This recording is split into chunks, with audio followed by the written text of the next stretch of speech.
আসসালামু আলাইকুম, this is মিজাইন Howlader. সবাইকে স্বাগতম আজকে আমার ট্রাভেল ব্লগে। আজ আমি এসেছি এক অসাধারণ জায়গা, একদম প্রকৃতির কোলে, যেখানে পাহাড়, নদী আর একটা মনোমুগ্ধকর ঝর্ণা, তিনটাই যেন একসাথে মিশে আছে।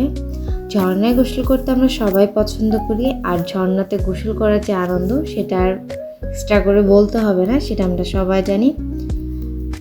সো চলো তোমাদেরকেও নিয়ে যাই আজকে আমার এই অ্যাডভেঞ্চারে, যেখানে প্রতিটি মুহূর্তই মনে রাখার মতো। আমাদের যাত্রা শুরু হয়েছিল নৌকা দিয়ে।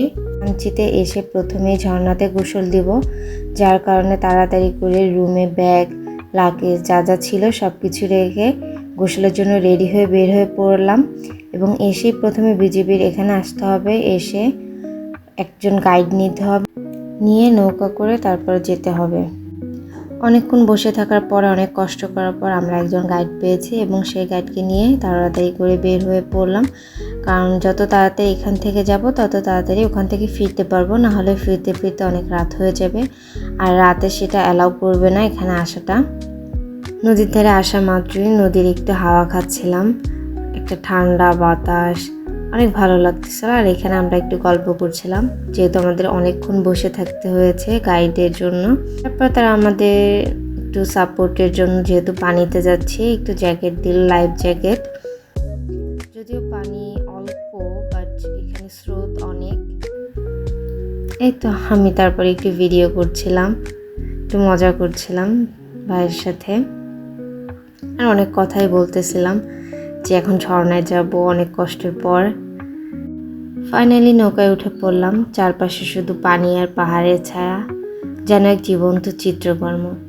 নৌকার হালকা দুলনি আর পানির ছলাৎ ছলাৎ শব্দে এমন শান্ত অনুভূতি যেন কখনো এর আগে পাইনি। যেহেতু আমাদের ভ্রমণটা শুরু হলো নৌকা পেরিয়ে, তাই নৌকার আওয়াজ, পানির শব্দ আর চারপাশের সবুজে যেন চোখ জুড়িয়ে যাচ্ছে।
এই নদীর মাঝখানে দেখা মিলল বিশাল কিছু পাথরের, যেন প্রকৃতি নিজেই গড়ে তুলেছে এক একটা শিল্পকর্ম।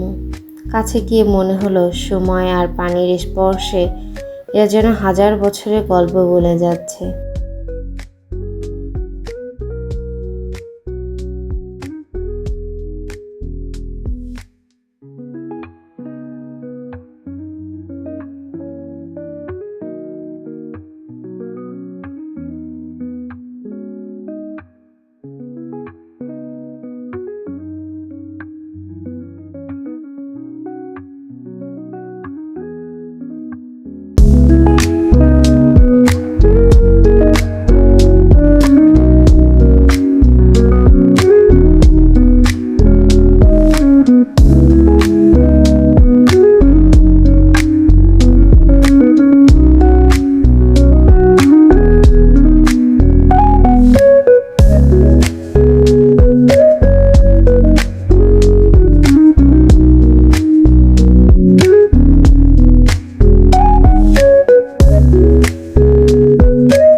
নৌকো থেকে নামতেই শুরু হলো আসল অ্যাডভেঞ্চার, ঝর্ণার পথে হাঁটা।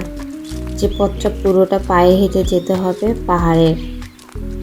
সরু রাস্তা, সবুজ গাছপালা আর পাখির ডাক, মনে হচ্ছে কোনো সিনেমার সেটে আছি। মাঝে মাঝে থেমে একটু শ্বাস নিতে হচ্ছিল, কিন্তু প্রতিটা পদক্ষেপই ছিল রোমাঞ্চে ভরা। যেহেতু পাহাড় বেয়ে উঠতে হবে, তাই অনেকটা সতর্কতার সাথে উঠতে হচ্ছিল, কারণ এখানে একটু অসতর্কতা হলেই ঠুস করে পড়ে যেতে হবে নিচে, এবং প্রচণ্ড ব্যথাও লাগতে পারে, যেহেতু দুপাশেই গাছপালা, মাঝে মাঝে অনেক গাছের শিকড় ছিল, তাই পড়লে খুব ব্যথা পেতে হবে। তারপর উঠতে উঠতেই কিছুটা পথ যখন পার হয়ে গিয়েছি, তখন দেখতে পেলাম এখানে যারা বসবাস করে তারা ছোট দোকানের মতো করে বসে আছে। তো কিছু স্যালাইনের পানি আর জিলেবো মাখা, যেটা অনেক মজা। আমরা খেয়েছি ওখানে দাঁড়িয়ে, স্যালাইনের পানিও খেয়েছি, এই ফলটাও খেয়েছি। তারপর একটু রেস্ট নিলাম, নিয়ে আবার হাঁটা শুরু করলাম। আর এখানে আমার ভাই পড়ে যাচ্ছিল। এটা শুধু একবার নয়, যাওয়ার সময় অনেকবার পড়েছে, আসার সময় অনেকবার পড়েছে। এবং ও যখন ঝর্ণাতে গোসল করছিল, তখন ওইখানে যে বড় বড় পাথর, ওখানে অনেক পাথরগুলো আছে যেখানে স্লিপ কাটা লাগে, ও ওখানেও পড়ে গিয়েছে। তাও ভালো যে অনেকটা ব্যথা পায়নি বা অনেক ক্ষয়ক্ষতি কিছুই হয়নি, জাস্ট পড়ে গেছে, হালকা ব্যথা পেয়েছে, যেটা ওখানে বসে বুঝতে পারেনি, বাট ট্যুর থেকে ফেরার পরে বুঝতে পেরেছে যে ওর শরীরটা ব্যথা করছে। যাই হোক, অনেক আনন্দ করেছি, অনেক মজা লাগতেছিল। শুধু মনে হচ্ছিল কখন ঝর্ণার কাছে পৌঁছাবো, কখন ঝর্ণার কাছে পৌঁছাবো। যত দূর হাঁটছি ততই মন টানছে, আর তর্স হতে পারছি না।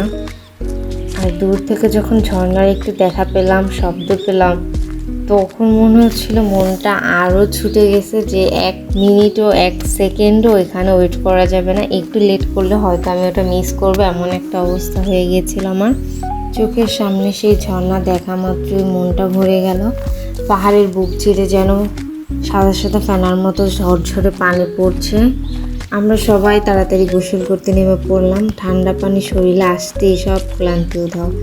এতটা পথ যে হেঁটে আসলাম, এতটা কষ্ট করে, সব ক্লান্তি, দুশ্চিন্তা সব যেন এই ঝর্ণার পানিতে ভেসে গেল।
ঝর্ণার এই ঠান্ডা পানি যেন জাদুর মতো কাজ করছিল। হাসি আনন্দ ভরে গেল চারপাশ। সত্যি এই মুহূর্তগুলো জীবনের সবচেয়ে সুন্দর স্মৃতি হয়ে থাকবে। সময় যে কত দ্রুত চলে গেল বুঝতেই পারিনি। গোসল শেষে এবার ফেরার পালা। সূর্যাস্তের লাল আলোয় পাহাড়গুলো আরও বেশি সুন্দর লাগছিল। নিচে নামার সময় মনে হচ্ছিল প্রকৃতিকে যেন বিদায় জানাচ্ছি। আবার ফিরে আসবো একদিন। আজকের দিনটা সত্যি স্মরণীয়। যারা এখনও এমন জায়গায় আসেনি তারা অবশ্যই একদিন হলেও এখানে চলে আসা উচিত। প্রকৃতির এই সৌন্দর্য নিজ চোখে না দেখলে বোঝা যায় না।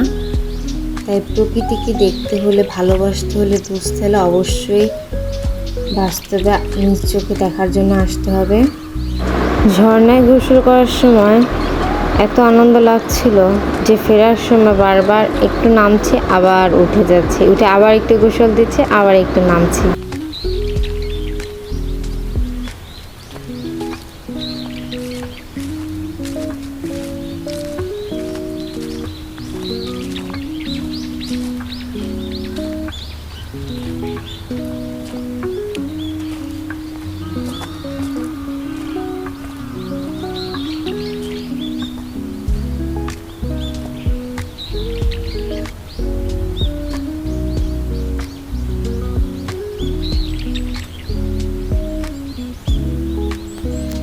সো বন্ধুরা, যদি ভিডিওটি ভালো লাগে তাহলে লাইক, কমেন্ট আর সাবস্ক্রাইব করতে ভুলো না।